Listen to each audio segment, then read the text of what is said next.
was the original intent. Ideally, you would want to confirm a more appropriate disc position by MRI. Insurance companies will not pay for that, so that's not going to happen. And the goal, if you make this appliance, is to wean a patient back to their original occlusion. This will most likely result in the return of joint sound. So think about this. Think about how this would work physiologically. So I'm going to do the Dr. Gonzalez routine where this is my condyle and this is my disc. In an anterior displaced disc, so the disc is in front of the condyle. You pop onto the disc, open fully, go to close, pop off, right? Okay. If I make a repositioning splint that puts your jaw anterior, that's what you want to see, okay? Your jaw is anterior, it's where it's supposed to be. If I wean you back to normal occlusion, it's going to go back and be displaced. And that's fine, because a third of the population have displaced discs and don't need our care. So the body remodels and it's fine. Think of this as a temporary treatment, and that's why on the one slide I talked about an acute, painful displaced disc. Anything you want to add, Dr. Gonzalez? She's looking worried to me. I don't know. No, I was just thinking, we did this in the 80s. So much. And we thought that, capturing those discs was the goal. And then we later on realized that we never captured the disc, that the tissue would heal. And so, I always remember your famous, but very, very to keep in mind what you always said about the balance between the risk, the cost, and the effect. So yeah, they may be useful short term, but why I want to do something that is such a high risk, well, I can do the same with a flat one. But we have made them on occasion. And sometimes we have made them designed specifically to be repositioning, and then you can take off the piece of acrylic that is pulling them forward. So it's an easy to convert to a flat plane. And that would be probably what I would suggest if you feel that would be something helpful for your patient. Dr. Crow? Yes. I have a question. So from what I understand, like a repositioning appliance, what it would do is that it would kind of just help get rid of the pain, even if the disc displacement was to go back to what it was before. So like the patient would wear it, his pain would go away, and then he would wean back to original occlusion, and his disc might again displace back to where it was, except that he might not have pain. Is it possible that down the line he would develop that pain again, and then we would do the same thing? Everything's possible. So the idea behind why people end up being fine, even with a displaced disc. Right. So remember your anatomy of the disc, right? That nice little butterfly shape, and the retrodiscal tissues are innervated and good blood supply. So if that disc goes forward and you're putting pressure on that retrodiscal tissue, you might have pain. Over time, that tissue will actually change and become what they call a pseudodisc. And it functions just like a disc. If you're to take an MRI of that, you're going to see this funny looking long thing. But the patient's going to function just fine. No more nice little bow tie, but the patient functions fine. And that's really what we need. So we've learned some of this since the 70s and 80s by making big mistakes. And you'll hear about surgical interventions, and that was probably one of our biggest mistakes in the 80s and early 90s. I sometimes tell this story. I did a GPR residency at Strong Memorial Hospital back in the 80s. And at that time, Eastman Dental Center was on one side of the parking lot and the hospital dental clinic was on the other side of the parking lot. If you got out of your car toward Eastman Dental Center with an anterior displaced disc with reduction and walked in there, they'd make you one of these repositioning splints. If you got out of your car on the other side and walked into the hospital with the same diagnosis, you'd have surgery. So we have learned a lot over the years, and thank goodness. And I'm sorry we had to learn some of this on real patients who really suffered. So we're trying to make sure you guys don't make the same mistakes we all did. So this is the front view of a repositioning splint, and Great Lakes can make this. I think I got this off a Great Lakes website. Looks kind of like a stabilization splint, doesn't it? Well, this is the other side. It's a maxillary model, and there's this ramp, and the ramp is there for you to put your lower jaw forward over it, so it protrudes your jaw, okay? But think how easy it would be if you wanted to do this as a temporary thing. Once they're feeling better, take that ramp down, and you can even take it down incrementally. So it's not a bad design if you want to consider that. And here's an illustration from an article from 2017. I like this a lot. Anterior repositioning appliance, position the condyle further anterior by protruding the mandible. So here we have the patient closing without the appliance in place. They put the appliance in place and now they're in protrusion. So you can see that there, okay? Because sometimes it's hard to visualize some of this. So here's one of my patients. I didn't make this mouth guard. TMJ specialist made the mouth guard before there was such a thing.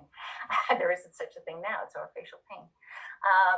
This is a repositioning appliance. It was made to be worn full time, which is why there is a lot of hardware in here. This wire braid was for stabilization, lots of clasps to hold on to it, and even a wire mesh to help with occlusal forces, although you can see that it was adjusted into the wire mesh, so that really didn't help much. And this was the appliance in place. And I didn't take a side view of her, but you can probably see that, yeah, you know, she looks a little bit end to end, maybe a little even further protrusive here. And that looked like a full arch appliance, but in the mouth, you can see that there's no contact on the anterior teeth at all. This is what happened when she took the appliance out. She's end to end. Posterior open bite. So this is a problem. And it's a problem because she still has pain and now she can't get her teeth together. And this is one of the reasons why I worry about these repositioning mouth guards. So what we did for her is I took models, and thankfully the models could hand articulate in a normal occlusion. So her occlusion hadn't changed. There had been some soft tissue changes that caused her to be pushed forward. And you can think about this. It's logical to think about it as, let's say you've got a malformed disc, and I push you forward onto that malformed disc. Well, when you try to bite your teeth together, if you've been like this for a while, you may not be able to because it's not that normal shape. So it makes some sense. So I was happy to see that her models articulated well in hand articulation. So what we did for her is I made it into a flat plain splint. This is, just some cold cure acrylic, nothing fancy. Check the occlusion on it, seemed to be, pretty reasonable. Had her wear that with the idea that I was going to slowly adjust the occlusion to get her back into a normal position. She wore it for a couple of weeks and she goes, "You mean you're just, I can get better if I just take this out?" I said, "Yeah, if you can, if you're not getting a lot of pain with it not in place, go without it." And she was able to get back into her normal occlusion. So that's one of those times where initially it's a little scary because you're like, uh-oh, now you've got two problems. But we were able to get her back to her normal occlusion. And we were able to help her with her TMD problems too. So that was good. Here's another anterior repositioning appliance for another patient of mine. I did not make this one. And this one was made, and you can see that they added Culture acrylic at various times to this appliance to increase the video. And this is the appliance in place. So again, you've got the same problem I had with my other patient. You have posterior contact only, although it's covering all the teeth. There's no anterior contact here at all. This is how she looked when she took the appliance out. And this is how her teeth came together when she took her appliance out. She was occluding on third molars, which in the grand scheme of things isn't horrible because you can often take them out and they will close down a little bit more. But every single incisal edge of her teeth were carious that were on top of the appliance. This is the worst thing I've ever seen. I show this every year. I hope to never see anything like this. This woman required extensive restorative care, as you can imagine. And she actually had to have orthodontic surgery to get her occlusion back into a normal position. So that's why I say, think about the risks, okay? Because they can be significant.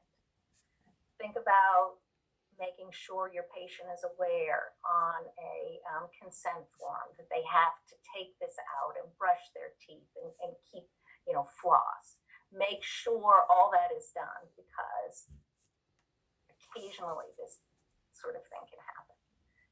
And you don't want to be the treating dentist that it happens to. And again, look at this. These are a nightmare to restore. You know what it's like to restore incisal edges. They never stay anyway. It was a bad situation. So I'm going to talk a little bit about partial coverage repositioning appliances. I do not recommend them ever. Okay, so if that's a choice on your exam, do not pick it. or we'll give you an extra credit assignment, which you won't like. They have a high potential for iatrogenic malocclusion, and you are often unsuccessful weaning the patient back to their original occlusion. Sorry, Dr. Crow, really quick. The last slides with the woman that needed all the restorative work, that's because she never took the appliance off. She would take it off, but she didn't keep it off for any length of time, and she obviously didn't control her oral hygiene. So if she had kept her teeth brushed, if she had flossed, look at the gingiva. Where's my pointer? It's Right. epidermis, it's gingivitis. If she had cared for her teeth, this wouldn't have happened. Right, I just didn't catch if it was induced by the appliance, but it sounds like just poor overall patient. I don't know. They're not taking care of themselves, so the appliance isn't going to help them if they can't take care of themselves. So this can happen on a stabilization appliance too. You can get that caries, okay? If they're not taking it out and cleaning their teeth. I always tell them before you put it in at night, make sure you've brushed and flossed. And on anyone who's at a higher risk for caries, sometimes I'll consider doing a fluoride prescription that they put inside the mouth guard before they insert it. And we had her do that. We made her another mouth guard, and then we had her put the fluoride in there while they were trying to get her caries under control. But this is the only time I've seen it. So it's not a standard thing, but you don't want it to happen to your patient. Right, of course not. That's kind of the thing, right? Okay, thank you. I appreciate it. Dr. Crow, one more question. I'm sorry. So this patient, the one on the previous slide, does she have open bite because of the appliance, or Yes. is it both because of the appliance and the caries that kind of reduced, the decayed? No, it's because of the appliance, because this did not cover the third molar area. Mm-hmm. And what happened is she had some extrusion of the third molars, Okay, right. and she's biting down like this. And that's why it ended up needing orthodontic surgery too. It was a combination of things. All right. First, you take out the third molars and see how much you can get back. But yes, Dr. Gonzalez. No, I have one more question related to the case, and it says, did the shift in midline happen because of the appliance that resulted in having to get orthodontic surgery? So the midline shift wouldn't have been the reason for orthodontic surgery. The open bite was the reason for the orthodontic surgery. So lots of people have midlines that are off. I can go right up to my camera. You can all see mine. Half a tooth. So that wasn't it. It was the business that she was now open like this, and we needed to, cut the mandible, close that open bite. Okay. So don't do partial coverage. And I'll show you why. This is a Gelb appliance. Patients love them because they're very small. They only have a lingual bar here and just our pads for the posterior teeth. And this was one of my patients had. And as you can see, the same issue that I had with my previous patient was this. This was the appliance in place. And posterior open bite with the appliance taken out. And again, these are people, they're still having pain, but now they have a malocclusion because of what happened. For her, we suggested that she go and have orthodontic rehabilitation because she had a lot of crowding anyway. And I left town, so I don't know ultimately what happened with her. That's one way to stay ahead of your patients, is just leave town. But this is a nightmare. Dr. Crow, I have a quick question. Yeah. So are you, just for clarification, any part of the dentition that isn't covered is more likely to super erupt, thus causing an early occlusion? So it's either super eruption because there's nothing opposite. Exactly what happens to third molars when you don't have an opposing third molar. You'll see them super erupt over time. There's also the theory that there can be some intrusion over time of the teeth that are covered by the appliance. So it could be a combination of the two. But yeah, that's really, unless you're going to cover all the areas of the teeth, that's really what you're concerned about, is causing a change in the occlusion because of super eruption or potentially compression. Okay, and then in regards to third molars, would you recommend those be extracted before a mouth guard is made, or is it just better to cover it all the way? Cover it. You don't even always have to cover the whole surface. You just need to have something over that part, Like right across the mesial marginal ridge? Yeah, probably a little bit halfway back. Okay, thank you. And that's part of your decision making when you're looking at, should I make an upper mouth guard or a lower mouth guard? It's going to be, what is the occlusion? What is the retention in the two arches? How many teeth are in each of the arches? Do you have to? It's kind of a pain to do ones with third molars. So if I've got one arch without third molars, the other arch with, I might make it on the arch without. But if they're there and they're going to be in occlusion, then you make it over the third molars. So I'm going to talk about a couple of other appliances. This one is in the market. It is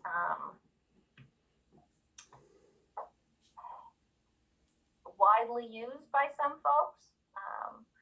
it is considered part of what's called a deprogramming appliance, or they're deprogramming appliances that have the same attributes. I have to write this out because I can never remember what NTI-TSS stands for. So nociceptive trigeminal inhibition tension suppression system. That's even longer than mandibular orthopedic repositioning appliance. So I ought to be able to charge more, right?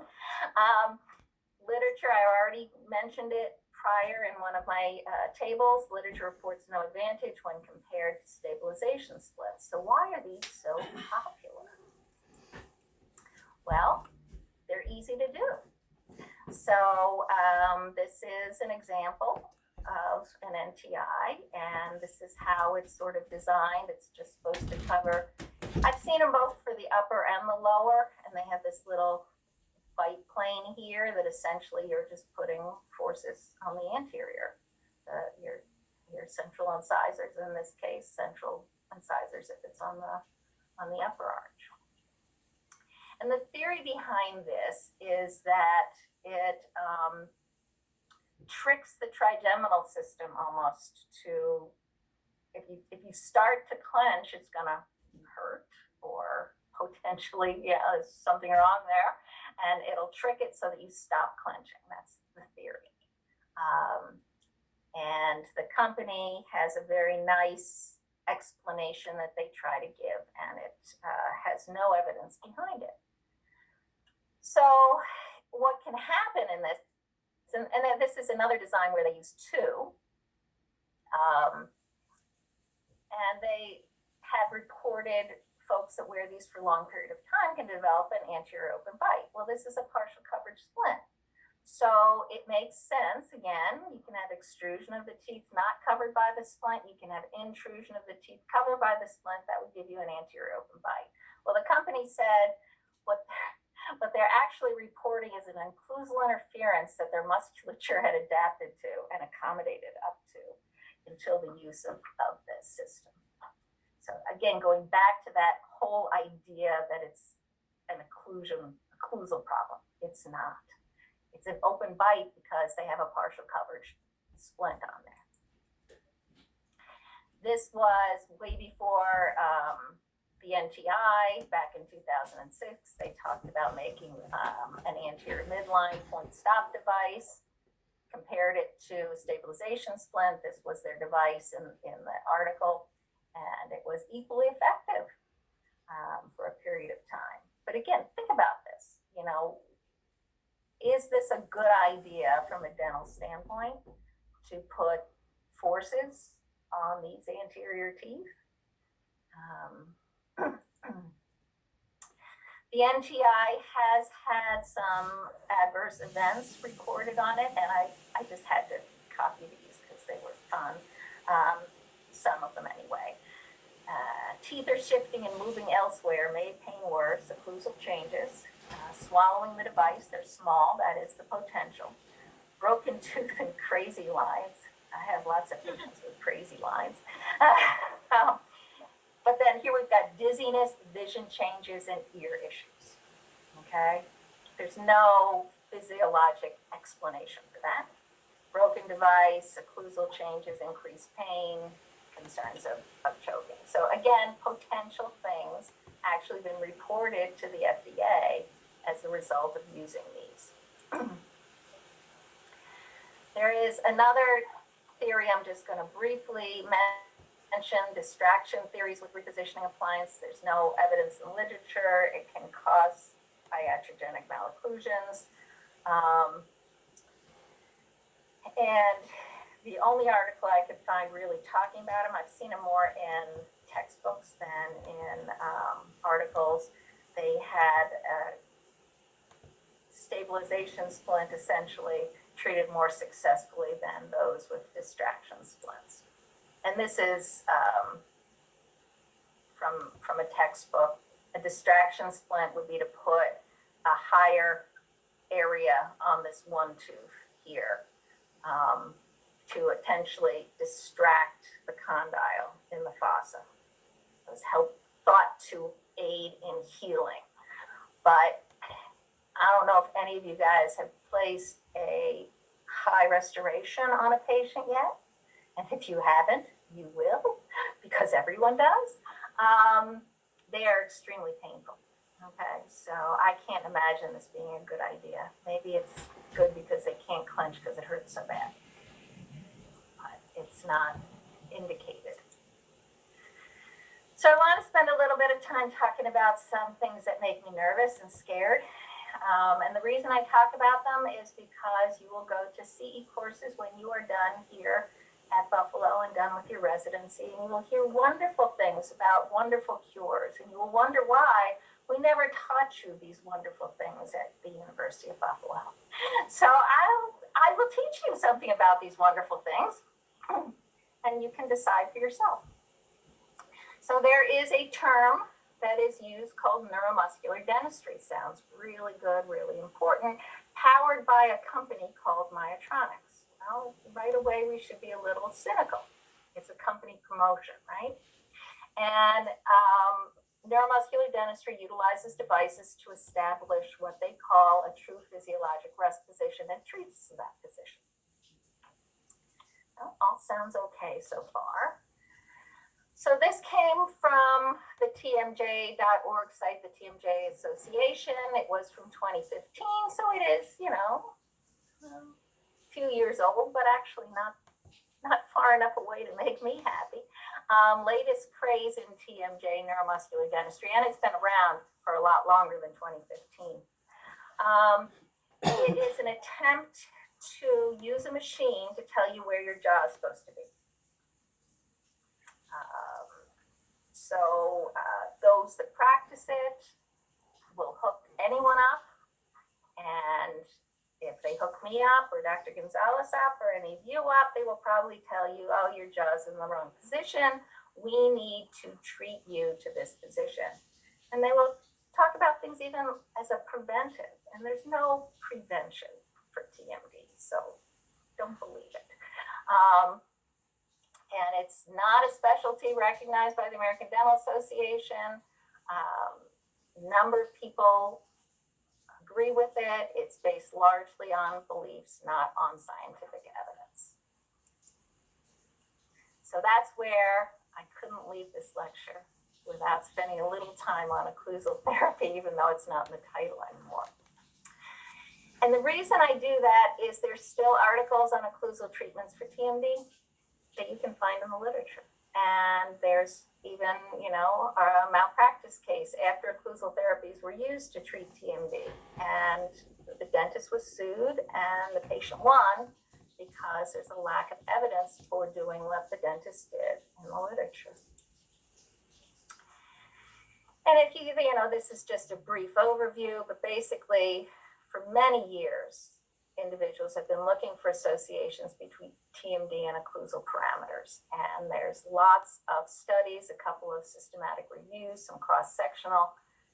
No association with orthodontic treatment or malocclusion, no association with slides and centric, no association with angle classification, type of bite, facial pattern, no association between malocclusion or loss of 5 or more posterior teeth, no disease-specific associations. Okay, this has been in the literature for years and years and years.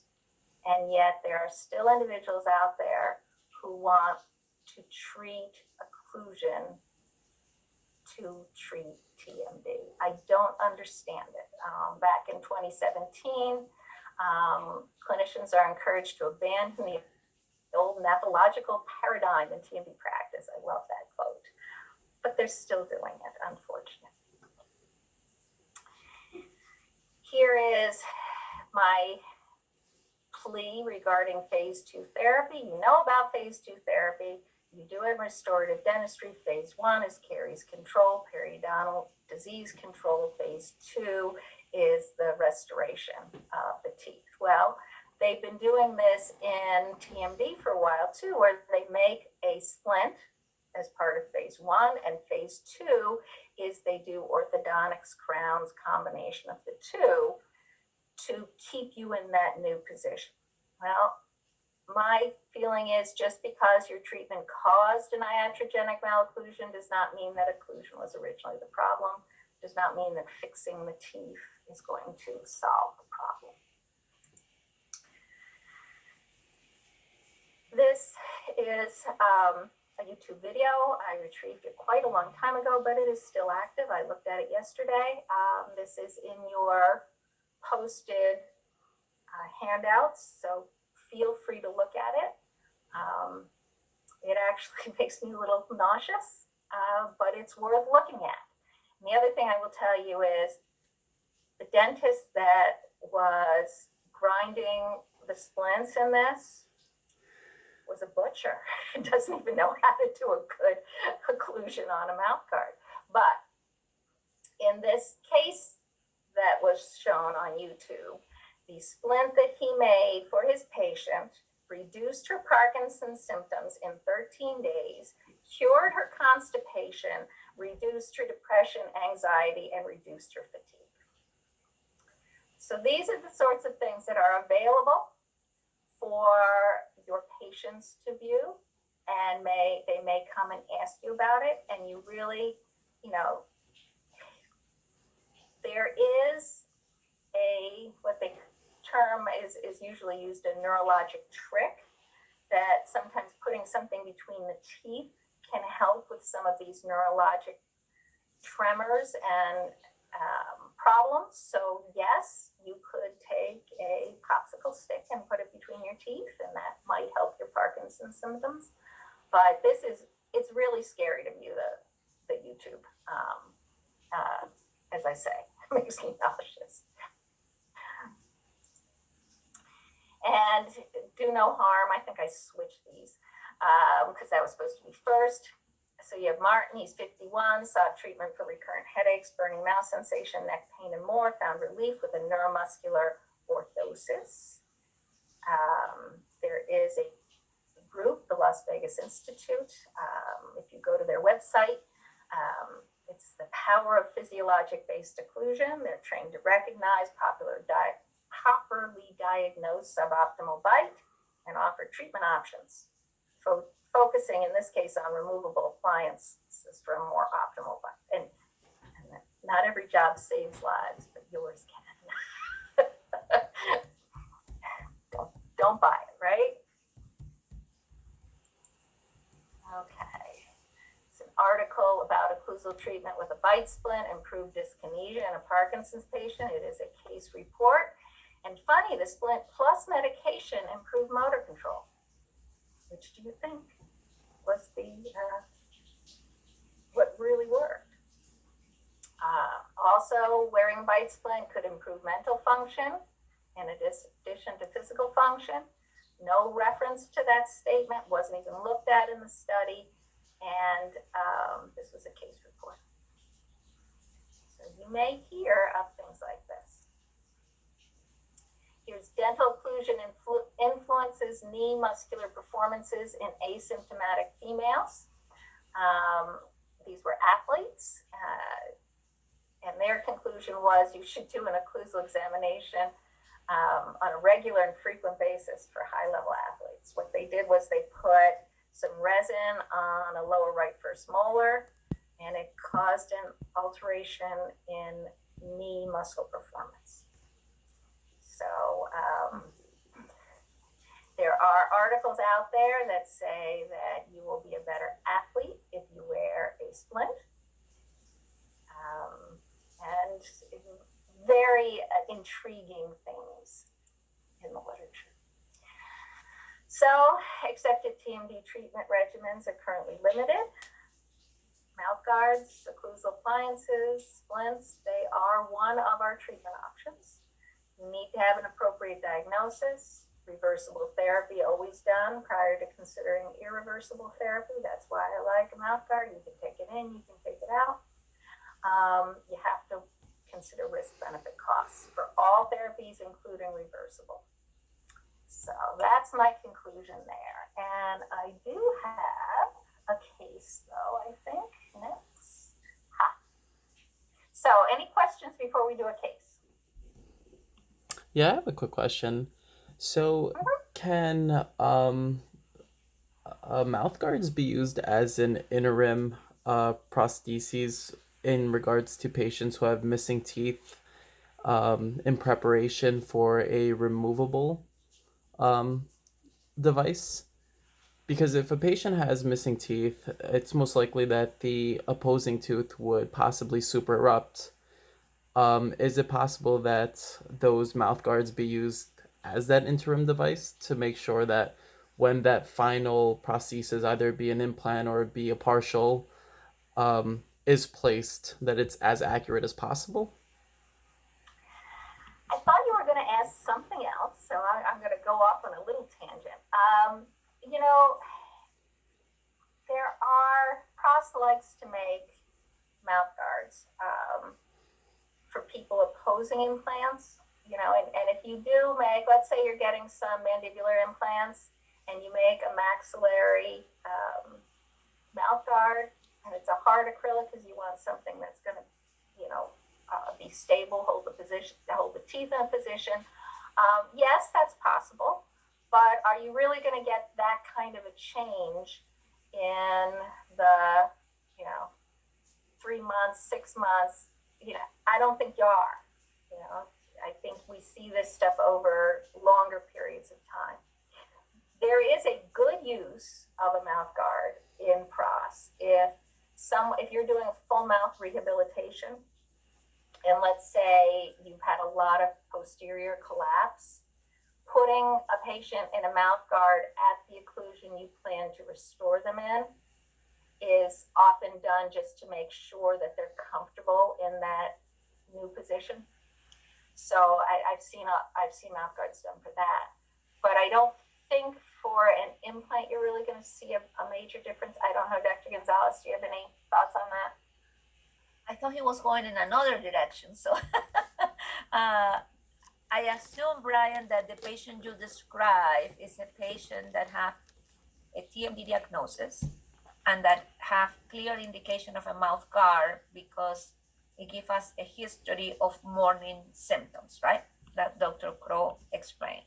Yeah. And then it happens to be a patient, I will make it very simple, that in the future you are considering replace a tooth, whatever tooth it is. So will you say, let me do it in the arch where the tooth is missing because maybe 3 years from now that tooth will be replaced and I want to maintain the space? Yeah, I that's will consider that and put it in that arch, but only to maintain a space without the diagnosis and the morning symptoms that indicate the appliance. I will probably not go there. So I made your case conditional to the diagnosis and the symptoms. And then I will take the opportunity to comment in the implant case, right? Because we get some patients sometimes I said, I'm here because to protect my teeth. And then the question we have is to protect it from what, right? And I actually have had these discussions in a lot of detail with Dr. Adriana and Dr. Byran. So if they have indications that this patient have parafunctional habits, I will have no problem making it. But to protect it from lightning and snow, you know, without having what I'm protecting it of actually, I will not support that treatment. And I know Dr. Crow is smiling there. But you know, it's like I don't do it in